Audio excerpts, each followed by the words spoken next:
మహాశివరాత్రికి ఉపవాసం ఉంటున్నారా? తినాల్సినవి, తినకూడని ఆహారాలు ఇవే. మహాశివరాత్రి వచ్చేసింది. ఫిబ్రవరి 26వ తేదీన ప్రతి పల్లెలో, పట్టణంలోని శివాలయాలు శివనామస్మరణతో మారుమోగిపోతాయి.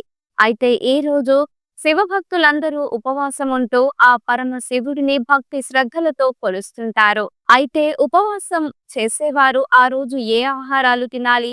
ఎలాంటి నియమాలు పాటించాలి? ఏవి తినకూడదో ఇప్పుడు తెలుసుకుందాం. మహాశివరాత్రికి ఉపవాసం ఉండేవారు త్రయోదశి రోజున ఒక్క పూట మాత్రమే భోజనం చేయాలంట. అలాగే రాత్రంతా పూజ ప్రారంభించే ముందు స్నానం చేయాలంట. అయితే శివరాత్రి రోజు భక్తులు పూజను రాత్రిపూట ఒకసారి లేదా 4 సార్లు చేయవచ్చునంట.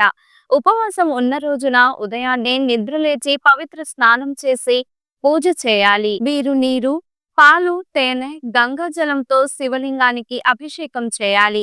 శివలింగంపై కొబ్బరి నీళ్లు చల్లకూడదు. శివుడిని స్మరించి ఏవి కూడా వీరు తినకూడదంట. అలాగే టీ, కాఫీలు కూడా తాగకూడదంట. ఉపవాసం ఉన్న భక్తులు పండ్లు, పాలు, అరటిపండు, చిరుధాన్యాలు, బంగాళదుంప, డ్రై ఫ్రూట్స్ వంటివి తినాలంటున్నారు పండితులు. గోధుమ రొట్టె, బియ్యం వంటి ధాన్యాలు, పప్పు, చిక్కుళ్ళు, ఉల్లిపాయ, వెల్లుల్లి, మాంసాహార ఆహారాలు వంటివి ఉపవాసం చేసేవారు అస్సలే తినకూడదు. ఉదయం స్నానం చేసిన తర్వాతనే ఉపవాస దీక్షను విరమించాలంటున్నారు. ఈ వీడియో మీకు నచ్చినట్లయితే లైక్ చేయండి. మరికొన్ని లేటెస్ట్ అప్డేట్స్ కోసం వెంటనే మన ఛానల్ను సబ్స్క్రైబ్ చేయండి. ఈ వీడియోపై మీ అభిప్రాయాన్ని కామెంట్ రూపంలో తెలియజేయండి.